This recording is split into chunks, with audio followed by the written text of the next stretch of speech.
Halo guys, balik lagi dengan Ade di sini. Jadi kali ini gue pengen review salah satu jam tangan ya, smartwatch yang harganya cukup murah nih guys ya. Nah yang menarik bukan karena harganya juga cukup murah, tapi brand ini datang dari bukan merek smartwatch ya. Jadi ini adalah brand aksesoris gaming dan PC ya, dari Digital Alliance, Smartwatch Dafit S. Nah kalau gue lihat dari homepage-nya si Digital Alien ya, ternyata dia tuh sudah punya dua smartwatch ya, Dafit yang biasa sama Dafit S yang sekarang gue punya. Nah Dafit yang gue punya ini itu bentuknya lingkar bulat, sedangkan yang biasa itu bentuknya kotak ya. Nanti mungkin kalau bagus bisa gue review lagi ya guys ya. Untuk packing yang gue punya, dia itu bentuknya kotak nih guys, seperti ini, sangat simple. Terus bagian depannya ini ada gambarnya, ada splash waternya. Jadi ya memang jam ini tuh sudah IP67 ya, atau tahan air. Jadi ketika lu pakai buat berendam atau pakai wudhu, ini bagus banget guys. Jadi ini cukup soleh ya. Nah terus dia juga tahan sampai 10 hari guys ya, klaimnya, dengan baterai yang cukup baik ya guys ya. Nah terus dia juga punya fitur standar ya untuk smartwatch yang sport. Jadi dia punya sport mode, walking, sleep, heart rate, alarm ya, sama bisa ngitung kaloris. Nah, lu kalau lihat dari case-nya, dia tuh bener-bener straightforward banget ya, simple. Bagian depannya langsung jamnya yang paling muncul di awal ya guys ya. Nah, terus di bawahnya ada kabel charger magnetik bawaan. Nah, ini lumayan ringkes ya. Nah, terus kalau gue bandingin dengan chargernya Amazfit gue, yang ini tuh lebih kecil ya. Terus di juga dalamnya ada manual book bahasa Inggris, juga ada bahasa Indonesianya, tapi lucunya cuma separagraf nih. Nah terus ada kartu garansinya. Nah ini tolong dijaga baik-baik ya, siapa tahu lo butuh klaim.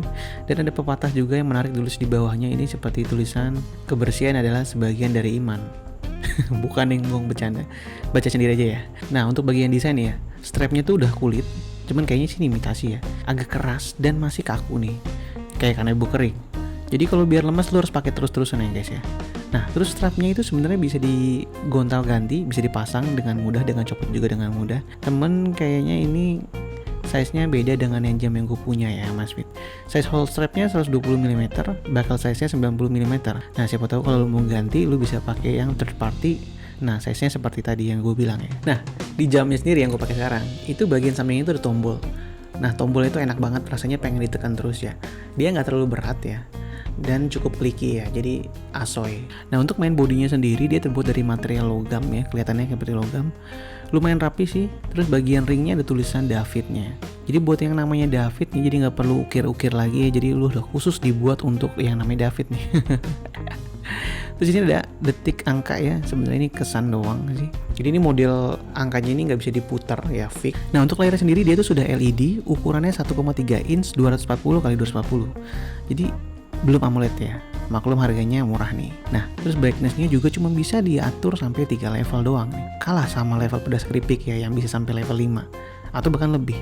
Nah untuk gunain aplikasi ini pertama kali, lu harus pairing. Nah pertama lu harus download dulu aplikasi namanya Pandu ya. Lagi-lagi nih, aplikasi namanya orang Indonesia, Fandu ya maksudnya. Jadi lu download dulu aplikasinya, downloadnya gampang. Lu bisa download dari manual di Play Store, ketik Fandu, atau lu bisa foto barcode yang ada di sini ya guys ya. Nah setelah download, lu connect handphone ini ke Bluetooth lu dulu, baru buka aplikasinya ya. Nah nanti dari aplikasinya lu pilih yang add device, nanti nunggu muncul deh scanning sampai terus connect. Nah di apps si Fandunya sendiri banyak settingan nih. Misalnya untuk notifikasi lu bisa atur dan pilih apa-apa aja yang bakal muncul di notifikasi handphone ini, smartwatch ini. Jadi cukup lengkap ya. Terus juga ada fitur monitoring kegiatan kita, dan kita juga bisa share nih ke app yang lain ya untuk pamer-pamer ya. Terus juga ada fitur yang standar Find My Phone ya, gitu deh ya, kalau lu suka lupa nyari handphone lu. Nah di menu jamnya sendiri itu ada menu pedometer, sleep, musik, sama menu sport record, ada BP sama heart rate and setting. Nah ini yang menarik ya, ini gue baru nemuin smartwatch yang bisa ngecek blood pressure ya, atau cek tensi tubuh lu ya. Gue nggak tahu ini keakuratannya gimana, tapi kalau memang ini akurat menarik banget ya. Jadi lu kalau untuk cek tensi nggak perlu ke dokter lagi ya. Juga ada menu kontrol musik ya, yang tadi gue bilang. Nah ini asik banget sih kalau kita lagi jogging atau lari dengerin musik, lu bisa kontrol mau pace, mau pause, maksudnya play and next track atau previous track ya. Juga ada mode remote shutter kamera, jadi kayak lu punya bluetooth shutter untuk ngambil foto dari jarak jauh ya. Nah untuk gue coba pakai bandingin akurasi si pedometernya ya. Jadi gue cobain yang ini dengan Amazfit ya. Gue pakai yang kiri dan yang kanan, memang setelah gue pakai lari, jalan-jalan dan aktivitas tuh bedanya nggak jauh ya, sekitar 50 step doang. Jauh nggak sih 50 step? Karena memang gue pakainya di kiri dan kanan ya.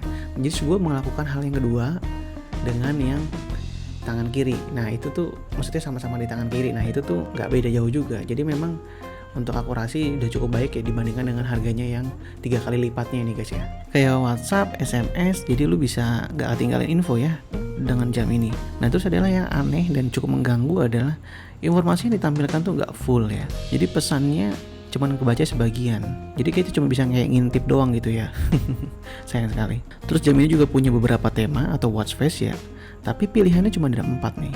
Lo cukup hold bagian home jamnya, bisa lo geser ke kanan, kiri ya untuk milih tema ya yang sesuai atau yang lo mau. Gue juga nggak tahu nih sebenarnya bisa diganti nggak temanya ya dari custom. Biasanya sih kan kalau yang model lain tuh bisa kita custom ya. Nah kayak yang ini gue belum coba. Nah untuk mode sportnya juga basic, ada walking, running, treadmill, outdoor, and climbing ya. Jadi nggak sebanyak yang model lain nih, kayak Amazfit yang gue pakai sampai 10 model sport ya. Kalau yang ini cuma segini doang, tapi sih menurut gue lebih dari cukup ya. Setelah gue coba beberapa hari pakai jam ini ya guys ya, menurut gue sih ini untuk keperluan basic tuh sudah lebih dari cukup ya. Karena harganya tuh sangat murah. Berapa harganya? Jadi jam ini itu punya harga 550.000. Worth it nggak menurut kalian? Karena menurut gue sih ya, gue daily pakai Amazfit ya. Nah itu tuh gue nggak aktivitas gue nggak sebanyak itu ya.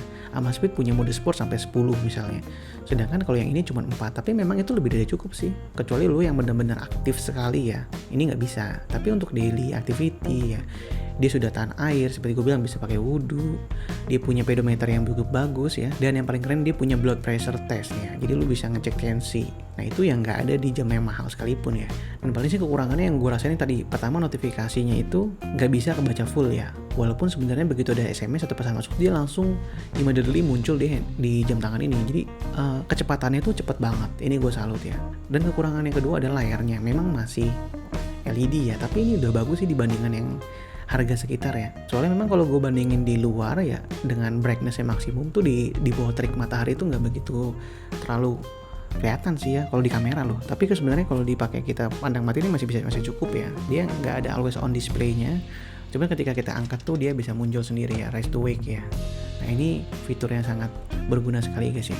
Jadi overall menurut gua kalau lu nyari smartwatch yang budget, harganya murah dan bisa buat daily activity dengan kesannya maskulin, jam ini menurut gua wajib beli guys. Dan juga karena dia sudah support garansi dari Indonesia ya guys ya.